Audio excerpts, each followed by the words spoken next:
ආයිබෝන් සියලු දරුවන් හැමදෙනාටම අද අපි ඉංග්‍රීසි medium Sinhala medium grade 10 ICT කරන හැමදෙනාටමයි මේ පාඩම සකස් කරලා තියෙන්නේ. ලබන සතියේ අපි ඔන්ලයින් ක්ලාස් එකක් මගින් ඔයගොල්ලන්ව හම්බෙන්න බලාපොරොත්තු වෙනවා.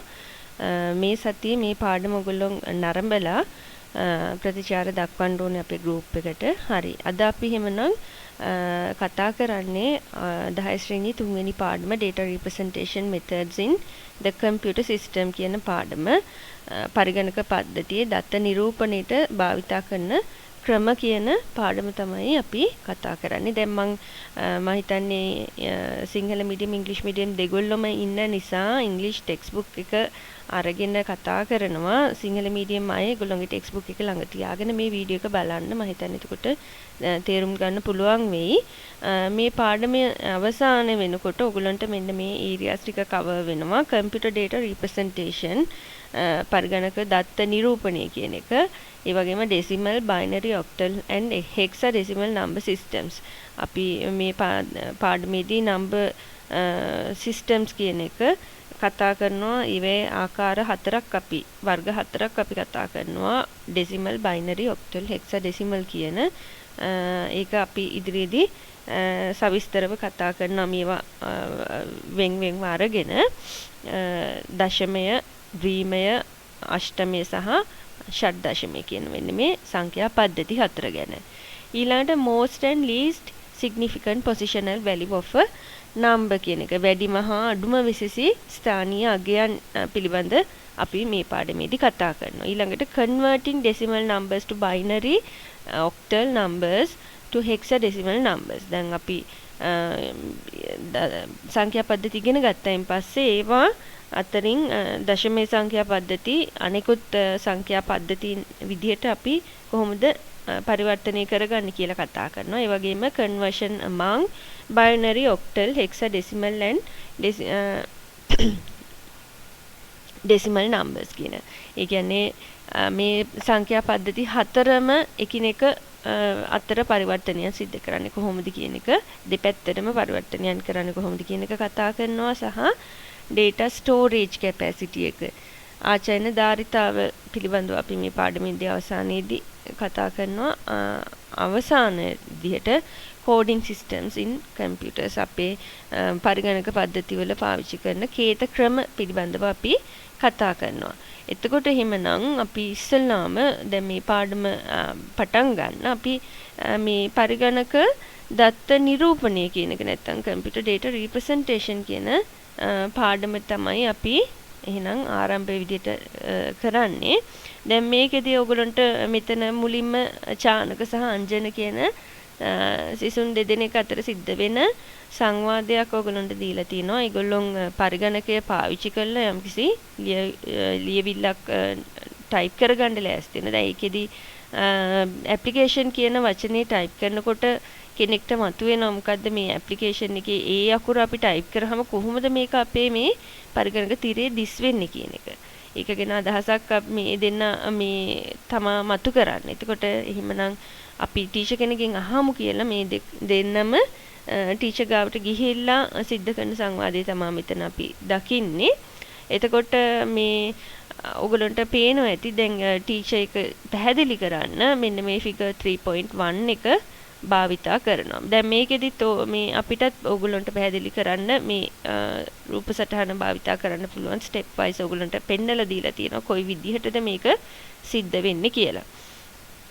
බලන්න පළවෙනි පියවර විදිහට ස්ටෙප් 1 වලදී අපි අපේ පරිගණකය වෙන්න පුළුවන්. එහෙම නැත්නම් ලැප්ටොප් පරිගණකයක් වෙන්න පුළුවන්. මේකේ අපි A කියන කී එක ප්‍රෙස් කරාම ස්ටෙප් 2 වලදී පෙන්නනවා මොකද්ද the electronic symbol for the letter A goes to the system unit through the keyboard. දැන් අපි A කියන letter එක ප්‍රෙස් කරහින් පස්සේ ඒක ඇවිල්ලා විද්‍යුත් උපාංගයක්නේ පරිගණකය කියන්නේ. එතකොට එහෙමනම් මේකෙදී පොඩි සිග්නල් එකක් යනවා. ඉලෙක්ට්‍රොනික සිග්නල් එකක් යනවා.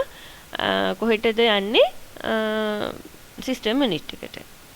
ඒක තමයි අපිට මෙන්න මේ රූප සටහනෙන් පෙන්වන්නේ. එහෙම නැතුව මේක හරහා A කියන අකුර වයර් එකක් දිගේ යන්නේ නැහැ. ඊළඟට ස්ටෙප් 2 එක තමයි මොකද? electronic signal of letter A 10000001 is converted to ASCII binary code and goes to the video memory via RAM. එතකොට එහෙමනම් තුන්වෙනි පියවර විදිහට මොකද්ද වෙන්නේ මේ ඉලෙක්ට්‍රොනික සිග්නල් එක A කියන අක්ෂරයට අදාළව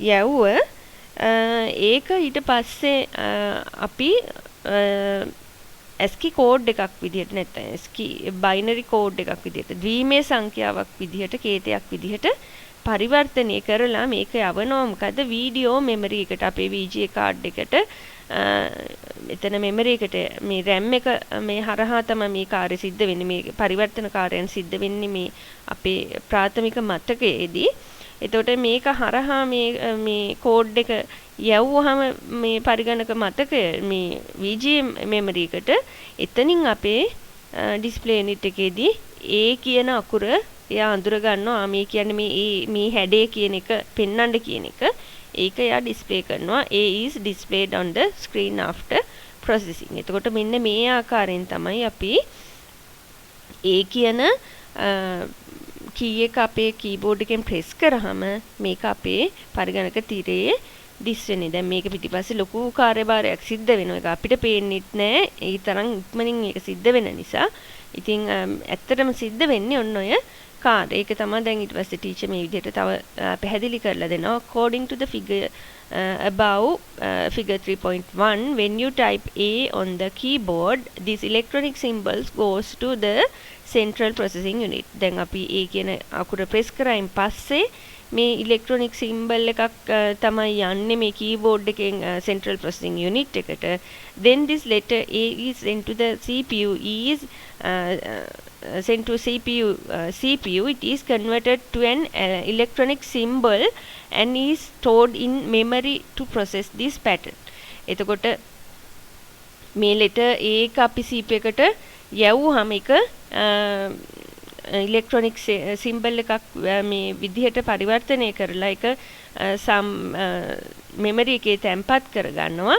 ඊට පස්සේ මේ process එකෙන් පස්සේ ඒක ඩිස්ප්ලේ කරනවා අපේ ස්ක්‍රීන් එකේ. දැන් VGA මෙමරි එකට ඒක තැන්පත් කරාම එයා එතනින් ඒක අකුර අදාළ මේ හැඩතලයේ අපි පෙන්වන එක තමයි මේ පරිගණකයෙන් සිද්ධ වෙන්නේ. හරි.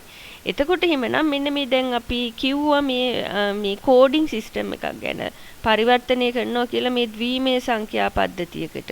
එතකොට මෙන්න මේ හැම දෙයකටම එහෙමනම් මේ සංඛ්‍යා පද්ධතිය කියන එක අපි හඳුනා ගන්න ඕනේ. එතකොට එහෙමනම් අපි ඊළඟ අපේ පාඩම විදිහට නම්බර් සිස්ටම් පිළිබඳව කතා කරනවා.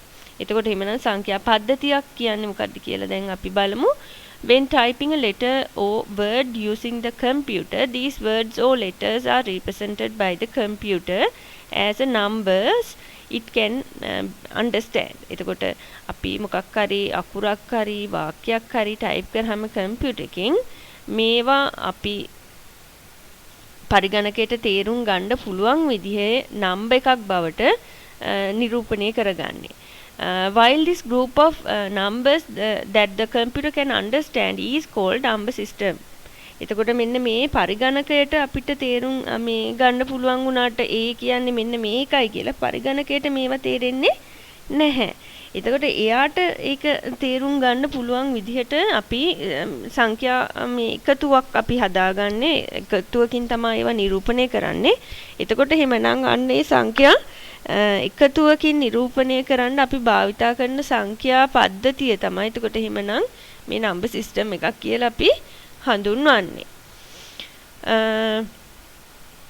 The limited number of numerals in the number system called digits. එතකොට මෙන්න මේ දැන් සංඛ්‍යා පද්ධතිය නිර්මාණය කරන්නේ සීමා සහිත ඉලක්කම් ප්‍රමාණයක් නැත්නම් සංඛ්‍යාංක ප්‍රමාණයක් නැත්නම් අපි තව ඒකට කියනවා මේ numerals කියලා. එතකොට මේ numerals ටිකක් එකට එකතු කරගෙන තමයි මේ සංඛ්‍යා පද්ධතියක් නැත්නම් number system එකක් හදාගන්නේ. එතකොට මේ හදාගන්න number system එක නිර්මාණය කරන්න බේස් වෙන්නේ මෙන්න මේ numerals ටික. ඒක දැන් ඒ numerals අපි පාවිච්චි කරන නැත්නම් තියෙන තැන අනුව එකිනෙකට වෙනස් සංඛ්‍යා අපිට නිර්මාණය කරගන්න පුළුවන්. දැන් උදාහරණයක් විදිහට අපි භාවිතා කරන අපේ සංඛ්‍යා පද්ධතිය ඇවිල්ලා දශමයේ සංඛ්‍යා පද්ධතිය නැත්නම් 10 පාදයේ සංඛ්‍යා පද්ධතිය කියලා අපි කියනවා. ඒකෙදි අපි ඔයගොල්ලෝ ඉගෙන ගන්න පොඩි කාලේදී සංඛ්‍යා මේ ගැන කතා කරනකොට ගණක රාමු. දැන් ගණක රාමුවේ අපි කූරු වලට විවිධ මේ බලු හරි ඒ වගේ මොනවා හරි අගයන් යෙදුවහම එකිනෙකට වෙනස් සංඛ්‍යා එක මගින් අපිට නිරූපණය කරගන්න පුළුවන් හැකියාව තියෙනවා. අන්න ඒ වගේ. එතකොට එහෙමනම් මේ සංඛ්‍යා පද්ධතියක පාවිච්චි කරන නියුමරල්ස් අපි තියෙන මේ ස්ථානගත කරන තැන අනුව එකිනෙකට වෙනස් විවිධ සංඛ්‍යා අපිට නිරූපණය කරගන්න පුළුවන් හැකියාව තියෙනවා. While the concept of number systems was present in the abacus considered as the first calculating machine of the world, it has progressed up the computer of today. එතකොට දැන් මේ මම අස්සලා කියපු විදිහට අපි දැන් abacus එක කියලා කියන්නේත් අපි පොඩි කාලේදී පාවිච්චි කරන ගණක රාමුව හා සමාන උපකරණයක් චීන ජපන් ජාතිකයන් විසින් ගණිතය මේ calculations මේ mathematical calculations පහසු කරගන්න ඉස්සෙල්ලාම ලෝකයට නිර්මාණය කරගත්ත උපකරණය. එතකොට මේ උපකරණය තමයි ඇත්තටම අද අපි මේ පාවිච්චි කරන අද නිර්මාණය වෙලා තියෙන පරිගණකය වෙනකන් එන්න මූලික අඩිතාලම උනේ. එතකොට අපි මේ ඔය abacus එක ගත්තාම ඔන්න ඔය abacus එක මේ එක මේ සංඛ්‍යා පද්ධති පාඩම ඉතාමත් සරලව තේරුම් ගන්න පුළුවන් හැකියාව තියෙනවා. The number system used for the representation of data in the computer is as follows. එතකොට සංඛ්‍යා පද්ධති ගැන අපි කතා කරනවා කියලා කිව්වා. දැන් මේ සංඛ්‍යා පද්ධති වලදී විවිධ සංඛ්‍යාංක ප්‍රමාණයක් එකතු කරගෙන වැඩ කරනවා කියලා කිව්වා. එතකොට එහෙමනම් ඒවෙන් නිරූපණය කරන සංඛ්‍යා පද්ධති 4ක් අපි මේ පාඩමේදී කතා කරනවා. එතකොට ඒ සංඛ්‍යා පද්ධති සහ ඒවේ අතර තියෙන ලක්ෂණ වෙනස්කම් පිළිබඳව තමයි දැන් අපි කතා කරන්නේ. එතකොට අපි මේ පාඩමේදී ඉගෙන ගන්න පළවෙනි නම්බර් සිස්ටම් එක තමයි මේ බයිනරි නම්බර් සිස්ටම් එක නැත්නම් ද්විමේ සංඛ්‍යා පද්ධතිය කියන එක. එතකොට මේ ඕනම සංඛ්‍යා පද්ධතියකට පාදය වෙච්ච සංඛ්‍යාවක් නැත්නම් අගයක් පවතිනවා. පාදය වෙනවා කියන්නේ බේස් වෙනවා කියන්නේ බේස් වැලියු එක කියලා අපි හඳුන්වනවා. මේකට අපි භාවිතා කරන මේ නියුමරල්ස් ගන්න නැත්නම් අපි ඉලක්කම් කීයක් පාවිච්චි කරනවද කියන එක තමයි මේ බේස් වැලියු එකෙන් අපි අඳුනාගන්නේ. එතකොට දැන් බයිනරි නම්බර් සිස්ටම් එකේදී අපි ඉලක්කම් දෙකයි පාවිච්චි කරන්නේ. මොකක්ද ඉලක්කම් දෙක? බිංදුව සහ එක කියන numbers and alphabetic characters used කියන තීරණය ඔයගොල්ලන්ට මේ කොලම් මේ වගුවේ බලා ගන්න පුළුවන් එක. එතකොට මේ ඔයගොල්ලන්ට දැන් මේ වගුවේ මේ තීරය දිහා බලනකොට පේනවා ඇති මේ හැම එකකින්ම පටන් ගැනීම තියෙන්නේ බිංදුවෙන්. ඒකේ ඉඳන් අනුයාත සංඛ්‍යා ටික තමයි ලියාගෙන යන්නේ. එතකොට එහෙමනම් බයිනරි එකේදී පාවිච්චි කරන්නේ අපි සංඛ්‍යාංක 2යි. එතකොට එහෙමනම් බිංදුව සහ 1. ඊළඟට ඔක්ටල් නම්බර් සිස්ටම් එක අපි කියනවා අෂ්ටමේ සංඛ්‍යා පද්ධතිය කියලා. ඒකෙදි නම්බර්ස් නැත්තම් ඉලක්කම් 8ක් භාවිතා කරනවා. බිංදුවේ ඉඳන් 7 වෙනකන් ඉලක්කම් 8. ඊළඟට ඩෙසිමල් දශමයේ සංඛ්‍යා පද්ධතිය. ඒකෙදි 10ක් ඉලක්කම් පාවිච්චි කරනවා. නියුමරල්ස් 10ක්. එතකොට එහෙමනම් බිංදුවේ ඉඳන් 9 වෙනකන් තියෙන ඉලක්කම් 10 එකට පාවිච්චි කරන්නේ. එතකොට දැන් ඔයගොල්ලන්ට පේනවා ඇති මෙතන මේ යම්කිසි රටාවකුත් තියෙනවා. දැන් බේස් වැලියු එක 2යි නම් මේ අපි පාවිච්චි කරන ඉලක්කම් වල උපරිම ලොකුම ගාන වෙන්නේ 2ට වඩා එකක් අඩු සංඛ්‍යාව. ඒ කියන්නේ 1. බේස් වැලියු එක 8යි නම් 8ට වඩා එකක් අඩු 7. ඒක තමයි මේ සංඛ්‍යා පද්ධතියේ ලොකුම සංඛ්‍යාව වෙන්නේ. 10 ඩෙසිමල් වලදී 10 බේස් වෙන්නේ. එතකොට එහෙමනම් 10ට වඩා එකක් අඩු එක 9. ඒක තමයි ලොකුම ඉලක්කම මේ සංඛ්‍යා පද්ධතිය තුල භාවිතා වෙන. ඒ වගේ හෙක්සාඩෙසිමල් ෂඩ්දශමයේ සංඛ්‍යා පද්ධතිය ගැන කතා කරනකොට ඒක 16කින් සමන්විත සංඛ්‍යා පද්ධතියක්. එතකොට ඒකෙදි පොඩි වෙනසක් ඔයගොල්ලන්ට පේනවා ඇති. 0 1 2 3 4 5 6 7 8 9 10 11 12 13 15 තමයි මෙතන තියෙන්න ඕනේ. හැබැයි ඒ වෙනුවට ඒගොල්ලොන් capital A, capital B, capital C, capital D, capital E, capital F කියන characters ටික පාවිච්චි කරලා තියෙනවා. දැන් මේක මේ වෙන්නත් හේතුවක් තියෙනවා. මොකද හේතුව දැන් 10 කියන්නේ මේ සංඛ්‍යා පද්ධතියේ සංඛ්‍යාංක දෙකකින් සකස් කරගන්න පුළුවන් අගයක්. එතකොට හදිසියේ හරි අපි දන්නේ නැහැ 10 කියලා තිබ්බහම 10 කියලා තිබ්බොත් අපි දැන් මේ 10 කියන සංඛ්‍යාවත් 10 විදිහට නිරූපණය කරොත් එහෙම මේක සංඛ්‍යාංක දෙකකින් හදාගන්නත් පුළුවන් 1.0යි කියන සංඛ්‍යාංක මේ දෙකකින් හදාගන්නත් පුළුවන්. දැන් අපි දන්නවා මේ ඔයගලොන්ට මම දැන් කිව්වා සංඛ්‍යා පද්ධතියක තියෙන සංඛ්‍යාංක 1ක් 2ක් 3ක් 4ක් 5ක් ඔය විදිහට විවිධ ප්‍රමාණ අරගෙන විවිධ සංඛ්‍යා නිර්මාණය කරන්න පුළුවන් කියලා. එතකොට එහෙමනම් ඒකෙන් දෙකක් අරගෙන හදාගන්නත් පුළුවන් 1.0 කියලා දාලා ඒ වගේම 10 කියන එක තියෙනවා මේ සංඛ්‍යා පද්ධතියේ. එතකොට එහෙමනම් මේ දෙක වෙන් කළා අඳුර ගන්න අපිට බෑ.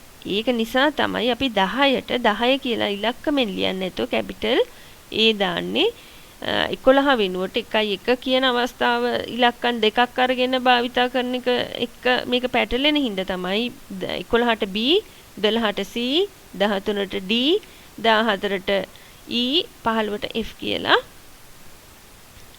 මේකේ English characters වලින් capital letters අපි මෙතනදී භාවිතා කරන්නේ ඒවෙන් අපි මේක නිරූපණය කරන්නේ. එතකොට එහෙමනම් මේ base value එක අපි අරගෙන මේ ගත්තොත් එහෙම ඒකෙන් කියවෙන්නේ ඇත්තටම ගත්තොත් එහෙම මේකේ මේ තියෙන ප්‍රමාණය ගැනම තමයි. දැන් ද්විමය කියන්නේ ද්වි කියන්නේ 2යි කියන එක. එතකොට එහෙමනම් base value එක 2 වෙච්ච number system එක තමයි ද්විමය සංඛ්‍යා පද්ධතිය කියන්නේ. ඊට පස්සේ අෂ්ටමය ඔක්ටල් කියන්නේ ඔක්ටා කියන්නේත් ඉංග්‍රීසියෙන් මේ 8 කියන එක තමයි. එතකොට මේ සිංහලෙනුත් අෂ්ටමය කියලා කියන්නේ 8 කියන එක. එතකොට එහෙමනම් එතනදී සංඛ්‍යා පද්ධති නාමය ලබා දීලා තියෙන්නේ ඇත්තටම මේ බේස් වැලියු එක මගින්ම තමයි. දශමය කියලා කිව්වහම මේ දශ කියන එක 10 කියන එක. ඊට පස්සේ හෙක්සාඩෙසිමල් ෂඩ් දශමය කියන්නේ 16 කියන එක. ඉතින් ඔන්න ඔය විදිහට ඕගොල්ලන්ට මේ සංඛ්‍යා පද්ධති 4 ගැන මේ පාඩමේදී තව දුරටත් විස්තර ඉදිරියේදී අපි කතා කරනවා. දැන් ඒක මේ කතා කරන්න යන්න කලින් අපි තව දුරටත් මේ ද්විමය සංඛ්‍යා භාවිතා කරලා කොහොමද අපි මේ පරිගණකයේ ඇතුලේ මේ නම්බර් මේ දත්ත නිරූපණය කරන්න කියන එක තව දුරටත් අපි කතා කරලා අපි නම්බර් සිස්ටම්ස් වලට යනවා විස්තර ඇතුව කතා කරන්න. හරි. එතකොට එහෙමනම් බලන්න use of binary numbers in computer data representation. දත්ත නිරූපණය සඳහා කොහොමද මේ ද්විමය සංඛ්‍යා පද්ධතිය භාවිතා කරන්න කියන එක තමයි දැන් අපි කතා කරන්න යන්නේ. Computer represents data in two signal status. එතකොට අපි දැන් පරිගණකයක් ගත්තාම මේ පරිගණකයේදී ඇත්තටම signals දෙකක් මගින් තමයි සියලුම දේවල් මේ පරිගණකයේ අපි පාවිච්චි කරන සියලුම දේවල් නිරූපණය වෙන්නේ. There are two voltage levels for these two symbols. එතකොට ඇත්තම ගත්තොත් මේක පරිගණකය කියන්නේ විද්‍යුත් උපකරණයක් නැත්නම් විද්‍යුත් උපාංගයක්. මේක එතකොට විදුලිය මගින් ක්‍රියාත්මක වෙන උපකරණයක් නිසා මෙයාගේ මේ සිග්නල්ස් යවන්න අපිට පාවිච්චි කරන්න වෙන්නේත් මේ විද්‍යුතෙම තමයි. එතකොට මේකෙදී අපි වෝල්ටේජ් එක ඉහළ සහ පහළ කියන අගයන් දෙකක් levels දෙකක් අපි සලකනවා. බිඳුවේ ඉඳන් 5 එක අවස්ථාවක් අඩු වෝල්ටීයතාවයේ විදිහටත් ධන 5 ඉඳලා ධන 10 වෙනකන් වෝල්ටීයතාවයක් අපි සිග්නල් එකකින් යවුවාම ඒක ඉහළ අගයක් විදිහට නැත්නම් එක විදිහට නිරූපණය කරගන්න එක තමයි ඇත්තටම ඔය උතනදී සිද්ධ වෙන්නේ. මේකේ මේ පරිගණකය ඇතුලේ බිඳුව එක කියන සිග්නල් එක නෙවෙයි යන්නේ ඔය වෝල්ටේජ් දෙකේ levels අඩු වැඩි වීම මගින් තමයි. එතකොට මෙයා මේ බිඳුව එක කියන මේ අවස්ථාවන් දෙක අඳුනා ගැනීම සිද්ධ වෙන්නේ.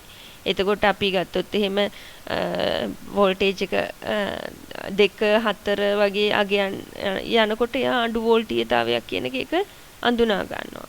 ඊට පස්සේ මේ 8 9 වගේ මේ අගයන් යනකොට ඒක වැඩි වෝල්ටීයතාවයක්. ඒ කියන්නේ 1 කියන එක නිරූපණය කරගන්න. ඔන්න ඔය දෙක තමයි ඇත්තටම සිද්ධ වෙන්නේ. 0 and 1 digits respectively represent these low and high voltages level in the circuit. දැන් මේ circuit එක මේ circuit එකක් නෙමෙයි මේ ඇතුලේ තියෙන්නේ. එතකොට ඒකේ low level එක 0 වලටත් high voltage level එක 1 වලටත් එයා නිරූපණය කිරීම සඳහා යොදා ගන්නවා. Thus 1 and 0 status are equal to the on-off status of an electronic circuit. දැන් electronic circuit එක මේ 1 0 එක on off කියන අවස්ථාවන් දෙකක් විදිහට අපිට සලකන්න පුළුවන් හැකියාව තියෙනවා. on වෙලා තියෙනවා නම් ඒක එකත් off වෙලා තියෙනවා නම් ඒක 0 විදිහට. දැන් switches වගේ ගත්තාම අපි ඒකේ එක නිරූපණය කරන්න switch එක on කරන අවස්ථාවත් off වෙලා තියෙන අවස්ථාව 0 අවස්ථාව represent කරන්නත් ගන්නවා. Any data in the world can be represented on the computer using these two digits. එතකොට එහෙමනම් අපි ලෝකයේ තියෙන සියලුම දේවල් අපි නිරූපණය කරන්න මෙන්න මේ digits දෙක තමයි අපි ඇත්තටම මේ පරිගණකය ඇතුළතදී භාවිතා කරන්නේ. According to the figure 3.3 given below, when the data stored in secondary storage is sent to the main memory and when it is sent to the central processing unit, from there the data are converted to the binary code. දැන් ඕගොල්ලෝ අපි උදාහරණයක් විදිහට කතා කරන්න ගත්තොත් එහෙම මේ figure 3.3 වලදී කොහොමද අපි ද්විතීක මතකයේ තියෙන එකක් අපි උදාහරණයක් විදිහට ගත්තොත් CD-ROM එකක වෙන්න පුළුවන්. එහෙම නැත්නම් අපි hard disk එකේ වෙන්න පුළුවන්. තියෙන මතකයක තැම්පත් කරලා තියෙන දෙයක් අපි central processing unit එකට අපි ගෙනියන්න වෙනවා. අපි එකකින් සමහරක් අපි තැම්පත් කරලා තියෙන දේවල් අපි ගන්නවා. එතකොට ඒකට ගෙනියනකොට කොහොමද මේ data convert වෙන්නේ කියලා අපි කතා කරොත් එහෙම බලන්න ඕගොල්ලන්ට මෙතන අපේ මේ තියෙන secondary storage device එක ඒකෙන් අපි ඉස්සෙල්ලාම දත්ත කෙලින්ම අපිට මේ process කරන්න central processing unit එකට යන්න බෑ. අපි දැන් දෙවෙනි පාඩමේදී ඉගෙන ගත්තා කොහොමද මේකේ computer architecture එක. එතනදී අපි කිව්වා අපි ඕනම input කරන data එකක් input device එකකින් වෙන්න පුළුවන්. එහෙම නැත්නම් secondary storage device එකකින් වෙන්න පුළුවන්. ඒ හැම එකක්ම ඉස්සෙල්ලාම යන්නේ primary memory එකට කියලා. ඒ primary memory එකට ගිහිල්ලා ඒක හරහා තමයි අපි process කරන්න central processing unit එකට යවන්නේ. එතකොට අපි මේ RAM එක නැත්නම් primary memory එක ගැන කතා කරනකොට ඒකේ definition එකටත් අපි කියනවා මොකද්ද? central processing unit එක නැත්නම් අපේ මධ්‍ය සැකසුම් ඒකකයට කෙලින්ම ප්‍රවේශ වෙන්න පුළුවන් මතකය තමයි ප්‍රාථමික මතකය කියලා. එතකොට එහෙමනම් අන්න ඒක හරහා තමයි අපි data input කරනකොට හෝ output device එකට process කරපු data එකක් යවනවා නම් ඒක යන්නේ primary මතකය මේ memory එක හරහා නැත්නම් RAM එකට ගිහිල්ලා එතනින් තමයි අදාළ device එකට යවන්නේ. එතකොට දැන් මේ කාර්ය කොහොමද සිද්ධ වෙන්නේ කියන එක තමයි මෙතනදී නිරූපණය කරන්නේ. එතකොට දැන් මේ disk drive එකෙන් අපි යම්කිසි data එකක් අපි ඉස්සෙල්ලාම කරන්නේ මොකටද? මේ RAM එකට අරගෙන එනවා signal එකක් විදිහට අර අපි ඉස්සෙල්ලා මේ සඳහන් කරපු මේ voltages අඩු වැඩි කිරීම මගින්. ඒකල්ලා මොකද RAM එකේදී කරන්නේ මේක අපි මෙන්න මේ binary code එකක් බවට convert කර ගන්නවා. එතකොට මෙන්න මේ දැන් ඔයගොල්ලන්ට පේනවා ඇති මෙතනදී මේ 10101010 විදියට මේ කෝඩ් එකක් සකස් කර ගන්නවා. ඒක තමයි ඊට පස්සේ යා central processing unit එකට යවන්නේ අපේ මේ data process කරගන්න අවශ්‍ය වෙලාවදී. එතකොට එහෙමනම් ඔන්න ඔය විදිහට තමයි අපි මේ data convert කරගෙන භාවිතා කරන්නේ. එතකොට දැන් මේ අපි මේවා කතා කරන්නේ ඇයි මේ number system මේ කතා කරන්න කියලා දැනට ඕගොල්ලන්ට පොඩි ගැටලුවක් ඇති. දැන් ඒකට එක උත්තරයක් තමයි ඔය හම්බුනේ. අපි දැන් කිව්වා අපේ පරිගණකයේ ඇතුලේ දත්ත එහා මෙහා යන්න අපිට උදව් කරන්නේ මේ අපි මේ voltages අඩු වැඩි වීම කිරීම මගින් මේ signals විදිහට මේවා යවුවට මේක අපිට දැන් මේ වෝල්ටේජ් අඩු වැඩි කී හොය ඉන්න බෑනේ. ඒකට නිසා තමයි අපි ඒකේ ඒ අවස්ථාවන් දෙක 1 0 කියන ස්ටේටස් දෙකට යොදාගෙන කෝඩින් සිස්ටම් එකක් හදාගත්තේ. ඒකට අපි පාවිච්චි කරේ බයිනරි නම්බර් සිස්ටම්ස්. එතකොට ඒ වගේ තවත් අපිට මේ බයිනරි නම්බර් සිස්ටම් හෝ දැන් අපි මේ කලර්ස් ගැන කතා කරන්නේ ඊළඟට. ඒකෙදී අපි හෙක්සාඩෙසිමල් නම්බර් සිස්ටම් එකක් පාවිච්චි කරනවා. එතකොට ඒ වගේ අපිට විවිධ අවස්ථාවන් යොදා ගන්න පුළුවන්කම තියෙනවා මේ පරිගණකවලදී මේ නම්බර් සිස්ටම්ස් කියන සංකල්පය. එතකොට එන්නේ ඒ නිසා තමයි අපි මේ නම්බර් සිස්ටම්ස් කියලා වෙනම පාඩමක් විදිහට සංඛ්‍යා පද්ධති ඉගෙන ගන්නෙ. එතකොට එහෙමනම් බලමු අපි දැන් ඊළඟ අවස්ථාව අපි දන්නවා අපි පරිගණකයත් එක්ක වැඩ කරනකොට අපි විවිධ වර්ණ එක්ක වැඩ කරනවා. එතකොට මේ විවිධ වර්ණ නිර්මාණය වෙන්නේ අපි දන්නවා මූලිකවම ඔයගොල්ලෝ පොඩි කාලේ ඉගෙන ගන්න ඇති මේ red green blue කියන මේ රතු කොළ සහ නිල් කියන පාට තුنين තමයි මේ ලෝකේ නිර්මාණය වෙලා තියෙන සියලුම වර්ණ නිර්මාණය වෙන්නේ. මේ අඩු මේ අනුපාතය අඩු වැඩි කිරීම මගින් තමයි අපි එකිනෙකට වෙනස් පොඩි සියුම් වෙනස්කම් සහිතව වර්ණ එකිනෙකට වෙනස් නිර්මාණය කරගන්නේ. එතකොට එහෙමනම් මෙන්න මේ ඔයගොල්ලන් දැකලා ඇති දැන් ඔයගොල්ලන්ගේ කලර් පැලට් එක පරිගණකයේ තියෙන අරගෙන බැලුවොත් එහෙම මේ 100,000 ගාණක් වර්ණ තියෙනවා. අපිට ඒවා එක හැම එකකටම නමකින් මේ හඳුන්වා දෙන්න පුළුවන් කමක් නැහැ. එතකොට එහෙමනම් අන්න ඒ වර්ණ අපි කලර් කෝඩින් එකකින් තමයි අඳුරගන්නේ. දැන් එතකොට ඒ කෝඩින් එක සකස් කරගන්නත් අපිට පුළුවන්කම තියෙනවා නම්බර් සිස්ටම්ස් පාවිච්චි කරන්න. ඒ දැනුම පාවිච්චි කරන්න. හරි. දැන් අපි බලමු එහෙමනම් let us consider the instance where binary numbers are used for computer colors. දැන් මේ අපි පරිගණක පාවිච්චි කරනකොට ඒ වර්ණ සඳහා කොහොමද මේ binary number system එක පාවිච්චි කරන්න කියන එක තමයි ඔන්න දැන් අපි කතා කරන්නේ. Any colors can be made with the combination of different degrees of red, green and blue. මම දැන් ඉස්සෙල්ලා කිව්වා ඔයගලන්ට රතු කොළ නිල් කියන මෙන්න මේ වර්ණ තුනේ එක එක විවිධ ප්‍රමාණයන් මගින් තමයි වර්ණයක වෙනස ඇති කරන්නේ. These can be represented as RGB. Red, green, blue කියන මේ colors තමයි මේක base වෙන්නේ. ඒක නිසා RGB colors කියලා අපි මේවලට හඳුන්වනවා. And the value of any color range from 0 to 255. එතකොට එහෙමනම් මේකෙදී අපි කලර්ස් ප්‍රමාණය අපි 0 ඉඳන් 255 කියන අගය දක්වා රේන්ජ් එක අපි වෙනස් කිරීමකට භාජනය කරනවා.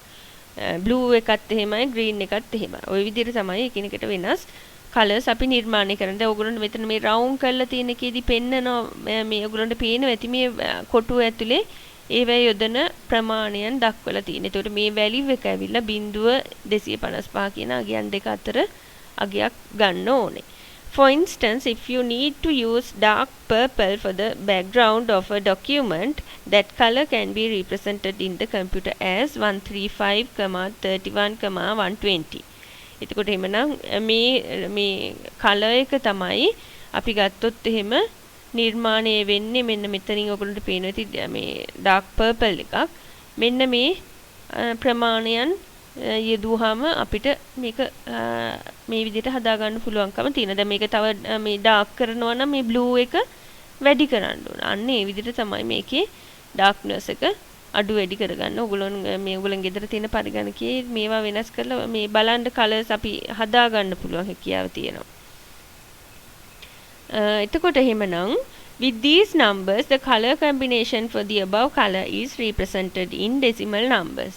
Binary numbers for 135, 31 and 120 are කියලා ඔයගොල්ලන්ට පේනවා ඇති මෙතන ද්විමේ සංඛ්‍යා පද්ධතියෙන් දැන් ඉස්සරහට අපි ඉගෙන ගන්නවා ඒවා ගැන මේ අගයන් ටිකම නිරූපණය කරලා තියෙනවා. දැන් මේක සමහරක් කරලා මේ RGB colors අපි hexadecimal වලිනුත් මේ සමහරක් මේ color codings වල ඔයගොල්ලෝ 11 හැදීම දැක ගන්න පුළුවන් ඔයගොල්ලන්ට hexadecimal values විදිහටත් පාවිච්චි කරන ඔයගොල්ලෝගේ අච්චු පොතේ කලර් කෝඩින්ග්ස් එහෙමත් දීලා තිනවා හෙක්සාඩෙසිමල් වැලියුස් වලින්. එතකොට ඔයගොල්ලෝගේ අන්න එතනදිත් ආයිත් මතක් කරගන්න මෙන්න මේ අපි කතා කරන්නේ මේ නම්බර් සිස්ටම්ස් කියන පාඩම භාවිතා කරලා කියන එක. හරි. එතකොට එහෙමනම් ඔන්න දැන් අපි මේ භාවිතා වෙන අවස්ථාවන් තමයි කතා කරේ. එතකොට අපි දැන් ඊට පස්සේ අපිට තියෙන්නේ මේ අපි ප්‍රධාන වශයෙන් කිව්වා මේ පාඩමේ මුලදී අපි නම්බර් සිස්ටම්ස් කිහිපයක් කතා කරනවා කියලා. 4ක් කතා කරනවා කියලා. Decimal, binary, ඔක්ටල්, හෙක්සාඩෙසිමල්. දශමය, ද්විමය, අෂ්ටමය හා ෂඩ්දශමය කියන. එතකොට ඔන්න ඔය සංඛ්‍යා පද්ධති 4 ගැන තමයි ඊට පස්සේ අපි කතා කරන්නේ. එතකොට මේකෙදි අද මම හිතන්නේ ඕගොල්ලොන් එක්ක දශමයේ සංඛ්‍යා පද්ධතිය ගැන විතරක් කතා කරලා නවත්තනවා. ඊතුරු පාඩමේදී අනිත් සංඛ්‍යා පද්ධති 3 ගැන අපි කතා කරනවා. දැන් මේ සංඛ්‍යා පද්ධති ගැන ඉගෙන ගන්නකොට ඉස්සෙල්ලාම අපි මෙන්න මේ යුනිට් එක, නම්බර් එක, බේස් එක නැත්නම් රෙඩික්ස් එක කියන එක මෙන්න මේ ගුණාංග ටික අපි අඳුරගන්න ඕනේ. Each number system is made of a unit, number and base. එතකොට දැන් අපි බලමු එහෙමනම් මේ මොකද්ද යුනිට් එකක් කියන්නේ, නම්බර් එකක් කියන්නේ, බේස් එකක් කියන්නේ මොකද්ද කියලා. එතකොට යුනිට් එකක් කියන්නේ ඒකකයක් කියන එක. ඒකකයක් කියලා කිව්වම අපි විවිධ දැන් දිගක් ගත්තොත් දිග මනින්න විවිධ ඒකක අපි පාවිච්චි කරනවා. සෙන්ටිමීටර්, මිලිමීටර්, කිලෝමීටර් ඔය විදිහට. ඔය මොනයින් හරි නැත්තම් අපිට මේ අපේ වියත් හරි කමන්නේ. ඒවෙන් යම්කිසි එකක ප්‍රමාණයකට තමයි අපි කියන්නේ යුනිට් එකක් කියලා. එකක් කියන එක. මොනවා හරි ඒකකයකින් එකක් කියන එක. Unit is a single object. For instance, a mango, a rupee and a day can be considered a unit. එතකොට අපිට ගත්තොත් එහෙම මේ මොන ඒකකයකින් හරි එකක් කියන ප්‍රමාණය තමයි අපි කියන්නේ යුනිට් එකක් කියලා. ඊළඟ එක තමයි number එකක් නැත්නම් සංඛ්‍යාවක් කියන එක. A number is a symbol which represents a unit or quantity. එතකොට එහෙමනම් මෙන්න මේ යම්කිසි එකක් හෝ මේ ඒවෙන් කීපයක් වෙන්න පුළුවන්. අපි ගාව තියෙන ප්‍රමාණය නිරූපණය කරන්න අපි යොදාගන්නේ සංඛ්‍යාවක්. දැන් උදාහරණයට ඇපල් ගොඩක් තියෙනවා. ඒ ඇපල් ගොඩ මේ අපි ගණන් කරනවා 1 2 3යි ওই විදිහට. ඒකල එතන ඇපල් ගෙඩි 11ක් තිබ්බනම් අපි ඒක නිරූපණය කරන්න යොදාගන්න සංඛ්‍යාව තමයි 11 කියලා කියන්නේ. එතකොට එහෙමනම් අන්න අපි දැන් ඇපල් මේ 11යි කියලා කිව්වේ අපි එකක් කියන්නේ එක ගෙඩියක් කියලා සැලකුවා. එතකොට ඒවෙන් ඒ වගේ 11ක් තිබ්බා. ඒක නිසා ඒක ඉදිරිපත් කරන්න, මේ ප්‍රමාණය ඉදිරිපත් කරන්න අපි නම්බර් එකක් යොදා ගන්නවා 11 කියන එක. ඊළඟට බේස් එක. A number of symbols used in a number system is called the base. ඒ කියන්නේ අපි දැන් මේ කතා කරන number systems ගැන. ඒකෙදි මම කිව්වා මේ අපි දැන් ඉස්සෙල්ලා බේස් එක ගැනත් කිව්වා. ඒ number system එක හැදිලා තියෙන ඉලක්කම් ගාන තමයි අපි ඒකේ base එක නැත්නම් radix එක කියලා අපි හඳුන්වන්නේ. The base of any number system is indicated in a decimal number. ඕනම සංඛ්‍යා පද්ධතියක මේ බේස් එක අපි ඩෙසිමල් නම්බර් එකකින් තමයි දශමයේ සංඛ්‍යාවේ 1 වෙන්න පුළුවන්, 10 වෙන්න පුළුවන්, 8 වෙන්න පුළුවන්, 16 වෙන්න පුළුවන්. ඒ සංඛ්‍යා පද්ධතියේ තියෙන ඉලක්කමෙන් තමයි අපි මේක නිරූපණය කරන්නේ. From our childhood we have learned to perform calculations using decimal number system which consist of digits from 0 to 9. දැන් අපි සාමාන්‍ය අපේ දිනදා ජීවිතයේ නම්බර් සිස්ටම් එකක් පාවිච්චි කරනවා. ඒක තමයි ඩෙසිමල් නම්බර් සිස්ටම් එක. නැත්නම් දශමයේ සංඛ්‍යා පද්ධතිය කියන එක. ඒක අපි දන්නවා හැදිලා තියෙන්නේ බිංදුවේ ඉඳලා 9 වෙනකන් තියෙන ඉලක්කම් 10 පාවිච්චි වෙලා. Normally the base value of a decimal number are not mentioned.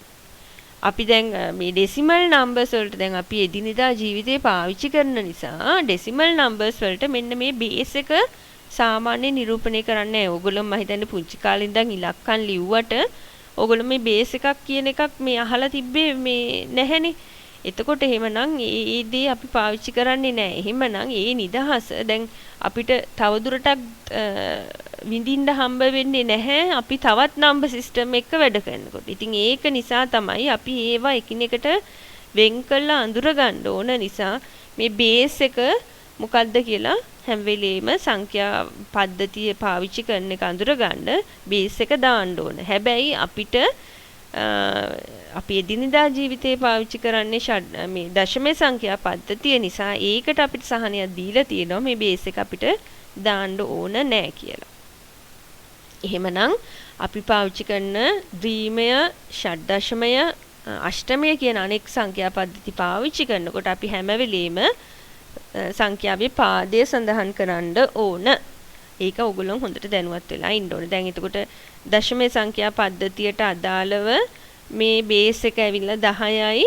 ඒකට පාවිච්චි කරන ඩිජිට්ස් ටික නැත්තම් අපි නම්බර්ස් මේ ඉලක්කම් ටික තමයි නියුමරල්ස් ටික තමයි මෙතනදී මේ 0 1 2 3 4 5 6 7 8 9 කියලා දක්වලා තියෙන්නේ.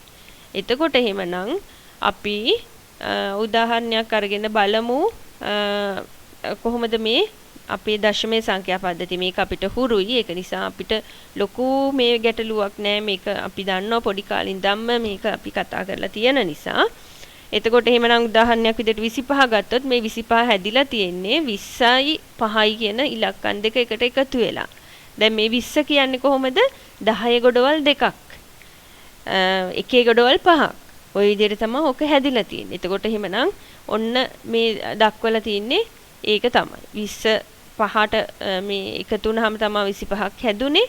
එතකොට එහෙමනම් අපි මේ සංඛ්‍යාවක් ගත්තාම මේකේ එකේ ගොඩවල් වෙන් කරගන්න පුළුවන් ප්‍රමාණය වෙන් කරලා ඊටු ටික ඊටු මේ ගොඩට දානවා. එතකොට මේ ගොඩේ තියෙනවා 10 ගොඩේ ඒවා දෙකක්. මේ ගොඩේ තියෙනවා එකේ ගොඩේ ඒවා පහක්. එතකොට 10 ගොඩ කියන එක අපි දන්නවා බලයක් විදිහට ලියා ගන්න පුළුවන් 10 කියන එක 10 පළවෙනි බලය කියලා. අපි සාමාන්‍යයෙන් පළවෙනි බලය කියන එකේ එක දාන්නේ නැහැ. ඒක නිසා අපිට මේක බලයක් විදිහට නිරූපණය කරන්න උනම 10 පළවෙනි බලය කියලා දාන්න පුළුවන්. ඒ වගේම තව අපි බල පාඩමේදී ඉගෙන ගන්න මේ දර්ශක පාඩමේදී ඉගෙන ගන්න තව එකක් තමයි ඕනම සංඛ්‍යාවක බලය බිඳුවයි නම් ඒක අගය 1යි කියලා. 10 බිඳුවෙනි බලය 1යි, 2 බිඳුවෙනි බලය 1යි, 8 බිඳුවෙනි බලය 1යි. ඒ විදිහට ඕනම දර්ශකයක බිඳුවෙනි මේ බලය කියන්නේ 1යි කියලා වටිනාකම 1යි කියලා. ඉතින් එහෙනම් මේ 1 වෙනුවට අපි 10 බිඳුවෙනි බලය මෙතනට යොදා ගන්නවා.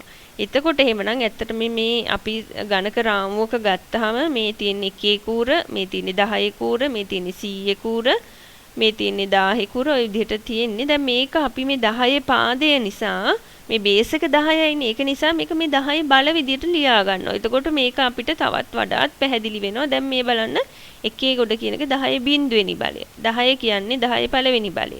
100 කියන්නේ 10 දෙවෙනි බලය. 1000 කියන්නේ තුන්වෙනි බලය. මේ ආකාරයට අපිට මෙන්න මේක සකස් කරගන්න පුළුවන්කම තියෙනවා. දැන් මේ 25 කිව්වොත් එහෙමනම් එකේ ගොඩේ 5කුයි 10 ගොඩේ 2කුයි තමයි මේ ආකාරයෙන් ඇබකස් එක අපිට බලා ගන්න පුළුවන්කම තියෙනවා. දැන් මේ සංඛ්‍යාව නිර්මාණය විදිහ අපි සැලකුවොත් එහෙමනම් 5 කියන්නේ එක ස්ථානයේ එහෙනම් 5 වැඩි කරන්න ඕනේ 10 බිඳුවෙනි බලයෙන්. එතකොට 10 බිඳුවෙනි බලය කියන්නේ 1යි 5 1 5යි. ඊළඟට 2 තියෙන්නේ 10 ගොඩේ. එහෙමනම් 2 වැඩි වෙන්න ඕනේ 10 පළවෙනි බලෙන්. දෙකේ මේ 2 10 පළවෙනි බලයෙන් වැඩි කරාම දෙවරක් 10යි 20යි. ඒ කියන්නේ මේ දෙක එකතුවෙන් 25 හැදෙනවා. හරි. දැන් අපි මේ පූර්ණ සංඛ්‍යාවක් ගැන තමයි මෙච්චර වෙලා කතා කරේ. අපි එහෙමනම් දශම සංඛ්‍යාවකටත් මේකෙදි ගිහිල්ලා මේ පාඩම අදට අපි ඉවර කරනවා. බලන්න අපිට දීලා තියෙනවා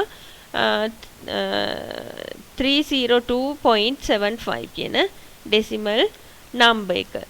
එතකොට දැන් මේකෙදි අපි දන්නවා දශම තිතට වම් පැත්තේ තියෙන කොටස තමයි දැන් මේ අපි කතා කරපු අර හෝල් නම්බර් එක පූර්ණ සංඛ්‍යාව අපි අඩංගු කරලා තිබ්බේ.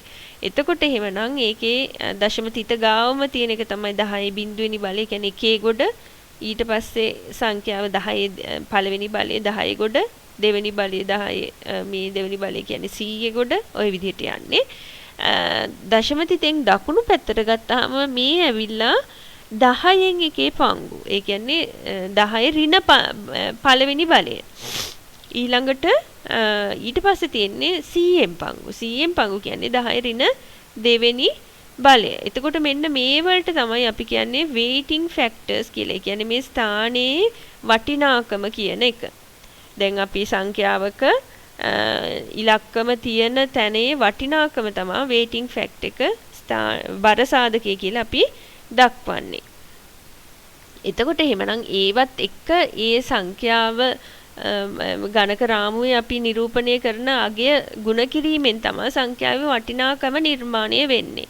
එතකොට එහෙමනම් දැන් 100 ගොඩේ තියෙනවා 3ක්. එතකොට 3 100න් වැඩි වුණාම තමයි 300 හැදුනේ. එතකොට 10 ගොඩේ තියෙන බිඳුවක්. එහෙමනම් එතනින් ලබා දෙන්නේ බිඳුව කියන ප්‍රමාණය. ඊළඟට එකේ ගොඩේ දෙකක් තියෙනවා. මෙතනදී එතකොට දෙක එකෙන් වැඩි වුණාම දෙක නිර්මාණය වෙනවා.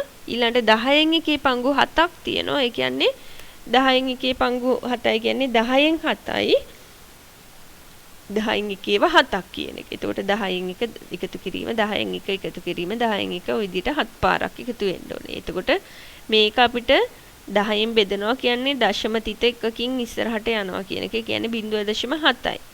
මෙතන තියෙන්නේ 100න් එකේ පංගු 5යි. ඒ කියන්නේ 100න් 5යි. එතකොට මෙතන දශම තිත මෙතන ඉඳන් දශම ස්ථාන දෙකක් ඉස්සරහට යන්න ඕනේ. මොකද 100ට 0.2ක් තියෙනවා. එහෙනම් දශම තිත ස්ථාන දෙකකින් ඉස්සරහට යන්න ඕනේ. ඒ කියන්නේ 0.5ක් වෙනවා. එතකොට මේ ටික එකතුවෙන් ගත්තොත් එහෙම 302.75යි කියන අගය අපිට දකින්න හම්බ වෙනවා. එතකොට ඔන්න ඔය විදිහට තමයි අපි මේ සංඛ්‍යාව නිර්මාණය වෙන්නේ කියන එක දැන් අඳුර ගන්න ඕන. හරි. එහෙමනම් අදට අපි අද සංඛ්‍යා පද්ධති පාඩමේ දශමයේ සංඛ්‍යා පද්ධති වෙනකම් කරා. මේ අදට එහෙමනම් අපි නවත්තනවා. ඊළඟ සතියේ අපි මේ පාඩම ඔන්ලයින් පාඩමක් විදිහට කරන්න බලාපොරොත්තු වෙනවා. ඒකට අදාළ විස්තර කොයි විදිහටද මේ ඔයගොල්ලෝ ලොග් වෙන්න ඕනේ. අපි Meet කියන software එක තමයි පාවිච්චි කරන්නේ. ඒ වලට අදාළව මේ තොරතුරු ඔයගොල්ලන්ගේ group එකේ මම ලබන සතියේදී පළ කරනවා. ඒකට අනුව ඔයගොල්ලන්ට දිනය සහ වේලාවක් දෙනවා. ඒකෙදි ඔයගොල්ලෝ හැමෝම හම්බෙන්න බලාපොරොත්තු වෙනවා. හැබැයි දැන් අද පාඩමේට අදාළ මේ වීඩියෝ එක ඔයගොල්ලෝ බැලුවද නැද්ද කියලා බලා ගන්න ඕනේ මට. ඒක නිසා ඔයගොල්ලෝ හැමෝම මේක බලලා ඉවර වෙලා බැලුවා කියලා කමෙන්ට් එකක් දාන්න ඕනේ ඔයගොල්ලෝගේ නමත් එක්ක. හරි. එහෙමනම් අදට අපි පාඩම නවත්තනවා. හැමෝටම සුබ දවසක්.